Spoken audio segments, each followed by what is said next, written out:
السلام علیکم ورحمۃ اللہ وبرکاتہ۔ بسم اللہ الرحمن الرحیم، والصلاة والسلام علی سیدنا و مولانا محمد وعلی آلہ واصحابہ اجمعین، اما بعد۔ میرے محترم بھائیوں، دوستوں، بہنوں، بچوں، بچیوں اور تمام امت مسلمہ اور خاص طور پر اہل پاکستان، ہم سب کے لیے مبارک موقع ہے کہ اللہ تعالیٰ ہمیں رمضان کے استقبال کے لیے اللہ نے ہمیں مہلت دی، ہم زندہ ہیں، اور اللہ کرے کہ رمضان سب کو نصیب ہو۔ رمضان ایک خاص مہینہ ہے جو اللہ کی رحمتوں کو لینے کا ہے۔ اللہ تعالیٰ کا عرش پہلے آسمان پر آ جاتا ہے، جہنم کے دروازے بند کر دیے جاتے ہیں، جنت کے دروازے کھول دیے جاتے ہیں۔ یہ پہلے کسی امت کے لیے نہیں تھا۔ ان کا روزہ مشقت والا تھا، افطاری سے افطاری۔ ہمارا روزہ اس کے مقابلے میں بہت آسان ہے، سحری بھی افطاری بھی۔ ان کی نماز تراویح نہیں تھی، ہماری نماز تراویح ہے قرآن سننے کے لیے، قرآن کو زندہ رکھنے کے لیے۔ تو اللہ تعالیٰ کی طرف سے اعلان ہوتا ہے، 24 گھنٹے دن رات یہ اعلان ہوتا ہے، هل من مستغفر فاغفر له، هل من تائب فاتوب علیہ، هل من سائل فاعطیہ۔ یہ تین آوازیں 24 گھنٹے چلتی ہیں آسمانوں پر۔ کوئی ہے معافی مانگنے والا، میں اسے معاف کروں، کوئی ہے توبہ کرنے والا، میں اس کی توبہ کو قبول کروں، کوئی ہے مجھ سے مانگنے والا کہ میں اسے عطا کروں۔ اور پھر ایک فرشتہ اعلان کرتا ہے، یا باغ الخیر اقبل، اے نیکی کے چاہنے والے زور لگا، آگے بڑھا۔ اور دوسرا فرشتہ اعلان کرتا ہے، یا باغ الشر ادبر، اے گناہوں میں ڈوبے ہوئے انسان واپس آ جا، اللہ کی چھاؤں میں آ جا، اللہ کی رحمت میں آ جا، اللہ کی بخشش کی چادر میں اپنے آپ کو چھپا لے۔ اور اس میں فرض 70 فرض کے برابر ہو جاتا ہے، نفل فرض کے برابر ہو جاتا ہے۔ اور حضرت علی رضی اللہ تعالیٰ عنہ علیہ السلام کا فرمان ہے کہ کوئی شخص ایک فرض روزہ چھوڑ دے، پھر اس کی قضا میں قیامت تک عملی نفلی روزے رکھتا رہے تو اس ایک فرض کو نہیں پہنچ سکتا۔ تو سارے دوستوں سے درخواست ہے کہ روزے کا اہتمام فرمائیں اور اللہ کی رحمت کو لوٹ لیں۔ اور میں ایک حدیث سناتا ہوں کہ میرے نبی نے کس طرح رمضان کا استقبال کیا۔ آپ ممبر پر تشریف لائے، خصوصی طور پر جمع کیا، یا جمعہ کا خطبہ تھا تو آپ خطبہ بیٹھ کے نہیں دیتے تھے، کھڑے ہو کے دیتے تھے، چونکہ آپ کا خطبہ مختصر ہوتا تھا۔ تو آپ نے فرمایا، ماذا یستقبلکم وماذا تستقبلون، وہ کون آ رہا ہے؟ مفہوم ہے، لفظی ترجمانی مفہوم ادر۔ ہم نے کہا وہ کون آ رہا ہے اور تم کس کی طرف جا رہے ہو؟ سب یوں ہو گئے۔ پھر آپ نے کہا، ماذا یستقبلکم وماذا تستقبلون، وہ کون آ رہا ہے اور تم کس کی طرف جا رہے ہو؟ سارے صحابہ میں ہلچل مچ گئی۔ تیسری دفعہ، ماذا یستقبلکم وماذا تستقبلون، وہ کون آ رہا ہے، کس کی طرف جا رہے ہو؟ سارے پیچھے مڑ مڑ کے دیکھیں، پیچھے تو کوئی بھی نہیں۔ تو حضرت عمر رضی اللہ تعالیٰ عنہ کھڑے ہوئے علیہ السلام، انہوں نے فرمایا، یا رسول اللہ اوحی نزل، یا رسول اللہ کوئی وحی آئی ہے؟ آپ نے فرمایا، لا، کہ نہیں۔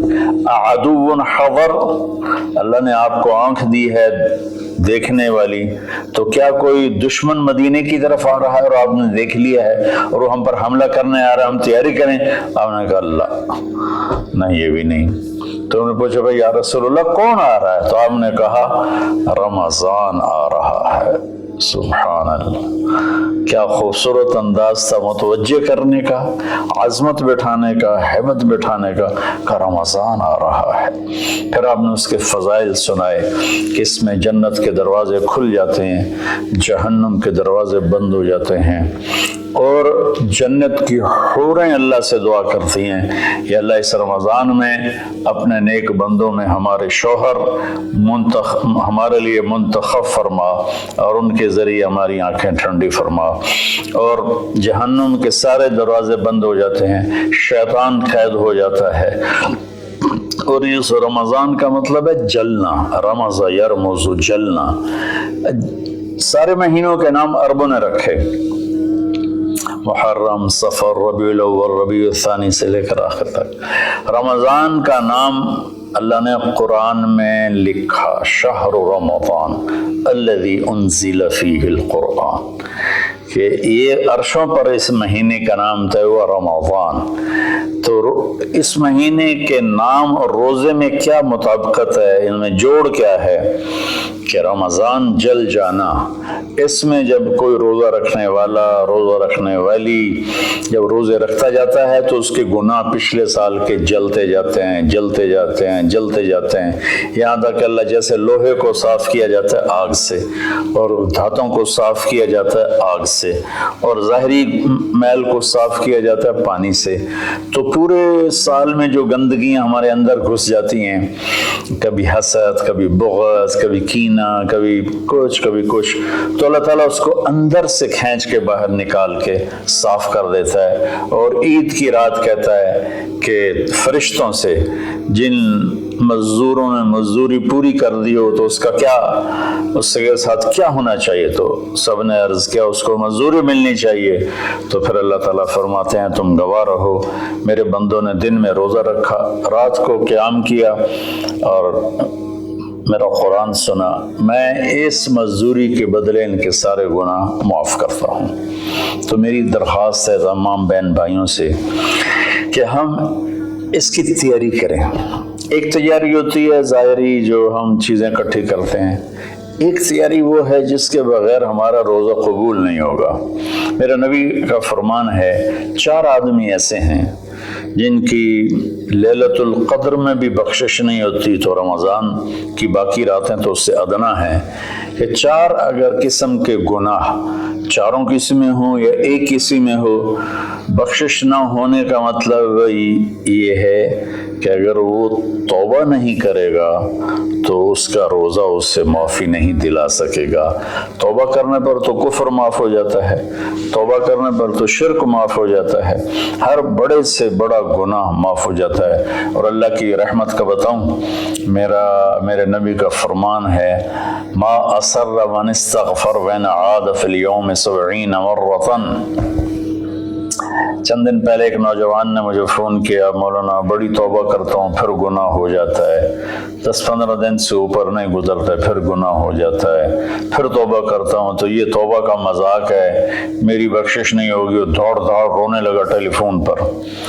تو جب تھوڑا اس کے آنسو روکے تو میں نے اس کا بیٹا تو میں ایک حدیث سناتا ہوں کہ میرے نبی کا فرمان ہے جو دن میں 70 دفعہ توبہ توڑے، اور 70 سے مراد 10 7 70 نہیں، عربی میں 70 سے مراد ہوتا بے شمار۔ میرے نبی نے فرمایا کہ جو دن میں 70 دفعہ توبہ توڑے اور پھر توبہ کر لے سچے دل کے ساتھ، تو میرے رب کی نظروں میں وہ محبوب ہے، وہ اس کا پیارا ہے، چاہے وہ بار بار توبہ توڑتا ہے لیکن اس کے بعد وہ روتا ہے، معافی مانگتا ہے، اور آخری سانس تک اللہ نے توبہ کا دروازہ کھلا رکھا ہے۔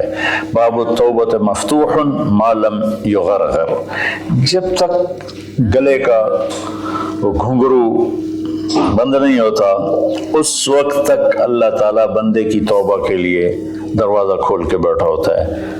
موت نظر آنے لگے پھر کہے یا اللہ میری توبہ، تو وہ قبول نہیں ہے، لیکن اس سے 1 منٹ پہلے اسے پتہ نہ ہو وہ توبہ کر لے تو اللہ اس کی توبہ معاف کرتا ہے۔ میں ایک دفعہ جماعت میں گیا نواب شاہ، تو ایک گھر میں بڑے وڈیروں کو اکٹھا کیا، تو آخر میں توبہ کراتا ہوں، کہو یا اللہ میری توبہ، یا اللہ میری توبہ، یا اللہ میری توبہ۔ تو اس میں ایک وڈیرا صاحب تھے، بڑی بڑی مونچھیں تھیں، بڑا ہیوی ویٹ، ان کی آواز سب سے بلند تھی، یا اللہ میری توبہ، یا اللہ میری توبہ، یا اللہ میری، اور ساتھ رو رہے تھے زار و قطار۔ واہ میرے رب، یہ بیان تھا ظہر سے پہلے۔ وہ گھر گئے ہیں اور رات کو ان کو ہارٹ اٹیک ہوا اور ان کا انتقال ہو گیا۔ ساری زندگی نافرمانی میں تھی۔ مجھے لوگوں نے بتایا کہ وہ بڑے کوئی اچھا زندگی کا رخ نہیں تھا، لیکن میں یقین سے کہتا ہوں کہ اس دن کی ان کی توبہ نے ان کو اللہ کی بارگاہ میں محبوب بنا دیا، مقرب بنا دیا۔ تو میں صرف 4 باتیں ہیں میرے بھائی بہنوں۔ ایک ہے مدمن خمرن، جو مستقل شرابی ہو اور شراب کا عادی ہو، اس کی رمضان کے روزے سے بخشش نہیں ہوتی۔ عاقل لوالدیہ، جو والدین کو پرزے کر دے۔ والدین کا اونچا بول کبھی کبھی بولا جاتا ہے، کبھی بدتمیزی ہو جاتی ہے، اس کو نافرمانی نہیں کہتے۔ جو اپنے والدین کے دل کے ٹکڑے آنکھ پھاڑنے کو کہتے ہیں۔ یہاں اللہ تعالیٰ نے، اللہ کے نبی نے نافرمانی کا لفظ استعمال نہیں کیا، بلکہ حقوق کا مطلب کسی چیز کو پھاڑ کے پرزے کر دینا۔ تو جو ماں باپ کو اتنا زخمی کرے کہ ان کی آہیں نکلیں، ان کے آنسو نکلیں، اس کی بھی بخشش نہیں ہوگی۔ تیسرا، جو قاطع الرحم، جو رشتہ داروں سے لڑتا رہتا ہو، کسی سے نہ بنا کے رکھے، نہ بھائی سے، نہ بہنوں سے، نہ چاچے سے، نہ مامے سے۔ ماں اور باپ کی طرف سے جتنے رشتے ہیں وہ رشتے ذوی الارحام کہلاتے ہیں۔ جو ان رشتوں کو توڑتا ہے اور ان سے لڑتا بھڑتا ہے، اپنے آپ کو سپیریئر سمجھتا ہے، یہ سب گند ہے، یہ سب ایسے ہیں، ایک اس کی بخشش نہیں ہوتی۔ اور چوتھا ہے المشاحن، جو دل میں کسی کے لیے بغض پالتا ہو، نفرت رکھتا ہو، حسد رکھتا ہو۔ المشاحن کا لفظ ان ساری چیزوں پر ہے۔ تو میرے بھائی بہنوں، اس میں جو چیز سب سے زیادہ عام ہے نا، وہ آخری ہے۔ ہر آدمی شرابی نہیں ہے، اللہ کا فضل ہے، کروڑوں مسلمانوں نے کبھی شراب کو دیکھا بھی نہیں ہے۔ ہر آدمی ماں باپ کا نافرمان نہیں ہے، ہر آدمی اپنے رشتہ داروں سے لڑا ہوا نہیں ہے، لیکن ہر آدمی اپنے دل میں کسی نہ کسی کا بغض پالے بیٹھا ہے، کسی نہ کسی کی نفرت لیے بیٹھا ہے، کسی نہ کسی کا حسد لیے بیٹھا ہے، کسی پر غصہ لیے بیٹھا ہے۔ یہ چونکہ انسان کی فطرت ہے کہ وہ منفی چیزوں کی طرف جلدی جاتا ہے، نیگیٹیوٹی کی طرف ایسے جاتا ہے جیسے پانی اوپر سے نیچے، اور پازیٹیو چیزوں کی طرف جانا مشکل ہوتا ہے جیسے نیچے سے اوپر جانا۔ تو اس میں پھر آدمی پھسل جاتا ہے۔ ایک اس ہمارے سوشل میڈیا نے اس طرح نفرت پھیلا دی ہے، جھوٹی باتیں کر کے، جھوٹے عنوان لگا کر۔ تو میری گزارش ہے سارے بہن بھائیوں سے، ہم رمضان کی تیاری کریں۔ کیا تیاری کریں؟ ہم، اللہ نہ کرے کوئی شرابی ہو، کوئی ہے تو اللہ کے واسطے توبہ کر لے۔ اللہ نہ کرے کہ کوئی ماں باپ کا نافرمان ہو، ہیں بہت سے ہیں، کوئی ہیں تو وہ توبہ کر لیں۔ اللہ نہ کرے کوئی رشتہ داروں سے لڑتا رہتا ہو، کوئی ہے تو وہ توبہ کر لیں۔ میرا رب نہ کرے کہ ہمارے دلوں میں میل ہو، ہم اپنی میل کو صاف کر لیں۔ میرے نبی نے فرمایا کہ اے میرے بیٹے انس، میری ایک عظیم الشان سنت ہے، میں شارٹ کٹ کر کے بتا رہا ہوں، اگر تو اس پہ قابو پا گیا تو تو جنت میں میرا ساتھی بن جائے گا۔ اور وہ یہ ہے کہ اس دل کو پوری دنیا کے انسانوں کے کھوٹ سے پاک کر دے۔ لیس فی قلبک غش لأحد فافعل۔ تو اس آخری مضمون پر میں گزارش کرتا ہوں، اپنی بات بھی ختم کرتا ہوں، کہ ہم ایک دوسرے کو معاف کریں. چونکہ ہمارا ملک تقسیم ہے بہت سے طبقات میں، مذہب کے نام پر بھی بے شمار طبقات ہیں اور نفرت سے بھرے ہوئے ہیں، سیاست کے نام پر بے شمار طبقات ہیں، نفرت سے بھرے ہوئے ہیں، قوم کے نام پر، زبان کے نام پر، اور باہمی آپس کی رنجشوں کے نام پر، چھوٹی چھوٹی باتوں پر پورا پاکستان پھرا ہوں اور کئی دفعہ پھرا ہوں. ہمارے دل بہت زیادہ گند سے بھرے ہوئے ہیں. تو میں سب کے سامنے ہاتھ جوڑتا ہوں بھائیو، اپنے دلوں کو صاف کرو، سب کو معاف کرو. میں سب سے پہلے سارے سامعین سے معافی مانگتا ہوں کہ اگر میری وجہ سے کسی میرے بھائی بہن کا دل دکھا ہو، چونکہ بولنے والا نبی نہیں ہوتا، بولنے والا انسان ہوتا ہے، اور کبھی بھی نہیں ہو سکتا کہ وہ خطا نہ کرے، یہ ناممکن ہے. صرف وحی کی صفت ہے، خطا سے پاک ہے. باقی بڑی سے بڑی کتاب ہو لکھنے والے یا بولنے والے کی زبان ہو، اس سے خطا قبول نکلتا ہے. ہمیں اس کی اچھی تعویل کرنی چاہیے. بہرحال میری وجہ سے اگر کسی کا دل دکھا ہے تو چونکہ کل ہو سکتا ہے روزہ ہو جائے، ورنہ پرسوں کا تو انشاءاللہ یقینی ہے، تو مجھے آپ سب اللہ کے لیے معاف فرما دیں. میں نہیں چاہتا ہوں کہ میری وجہ سے میرے کسی مسلمان بھائی بہن کے دل میں کدورت ہو اور میں اس کا سبب بنوں. تو میں سب سے معافی مانگتا ہوں، ہاتھ جوڑ کے معافی مانگتا ہوں، اور آپ سے دعا کا طلبگار ہوں. چونکہ میں ہر وقت بولتا ہوں، میری بات اللہ تعالیٰ لوگوں تک پہنچاتا ہے، تو اس میں اونچ نیچ بھی ہو جاتی ہے، غلط بھی ہو جاتا ہے، صحیح بھی ہو جاتا ہے. تو اس لیے سب سے پہلے میں اپنی طرف سے معافی مانگتا ہوں، اور میں آپ سے کہتا ہوں سب کو معاف کر دیں. وہ چھوٹی چھوٹی باتوں پہ لڑ، اس نے مجھے کھانے پہ نہیں بلایا، بول چال بند ہو گئی. اس نے مجھے سلام نہیں کیا، بول چال بند ہو گئی. اتنے چھوٹی چھوٹی باتوں پہ ہماری لڑائیاں چل رہی ہیں. اس نے ہمیں رشتہ نہیں دیا، بول چال بند ہو گئی. تو بہت چھوٹی چھوٹی باتیں ہیں جس پر لڑائیاں شروع ہو جاتی ہیں، نفرتیں شروع ہو جاتی ہیں. تو میری آپ سب سے گزارش ہے کہ ہم روزے کا اہتمام کریں، تراویح کا اہتمام کریں. رمضان میں قرآن اترا، اور رمضان کی سب سے بڑی عبادت قرآن کی تلاوت ہے. سارے ذکر اذکار سوائے جو سنت اذکار ہیں وہ کر کے بس سارا دن آپ قرآن پڑھیں. میرے ایک دوست ہیں، میرے ساتھی تھے رائمنڈ میں، مولوی ثناء اللہ صاحب، وہ رمضان میں ایک دن میں قرآن ختم کرتے ہیں. اب بیمار ہو گئے ہیں تو 3 دن میں کرتے ہیں. ان کا سارے سال کا معمول ہے، 3 دن میں قرآن ختم کرتے تھے. اب کافی بیمار ہیں، اب پتہ نہیں ان کی کیا صورت حال ہے، بنگلہ دیش میں ہوتے ہیں، لیکن ان کا عام معمول تھا زیادہ سے زیادہ 1 ہفتہ قرآن ختم.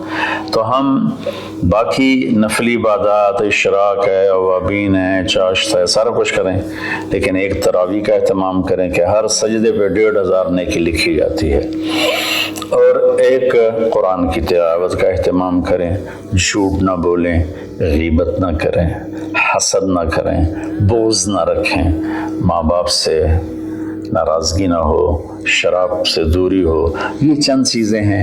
اور اس وقت ہم ایک بڑی مشکل سے گزر رہے ہیں جو کہ ایک وبائی مرض کی شکل میں پوری دنیا پہ چھا گئی ہے، اور اللہ تعالیٰ نے ایک ذرے کے سے بھی چھوٹے جراثیم کے ذریعے اللہ نے پوری کائنات کو ہلا کے دکھا دیا ہے کہ رب السماوات والارض فاصطبر لعبادتہ هل تعلم له سمیہ. کیا چیلنج ہے اس لفظ میں. اللہ کہتا ہے کوئی تیرے رب کے مقابلے میں آنے والا ہے؟ سبحان اللہ. تو اللہ نے طاقتوں کو جھکا دیا اور ان کے ناک زمین پہ رگڑوا دیے. تو اس وقت نا ہمارے مالدار لوگ تکلیف اٹھا رہے ہیں. کئی میرے دوستوں نے بتایا کہ اربوں روپے کا مال تیار کیا چونکہ ہمارا سیزن تھا اور وہ سٹاک ہو گیا، سارا پیسہ اس میں پڑا ہوا ہے، خریدار کوئی نہیں ہے، ادھار بھی کوئی نہیں لیتا ہے. تو سب سے زیادہ جو متاثر ہیں وہ ہمارے غریب لوگ، دہاڑی دار.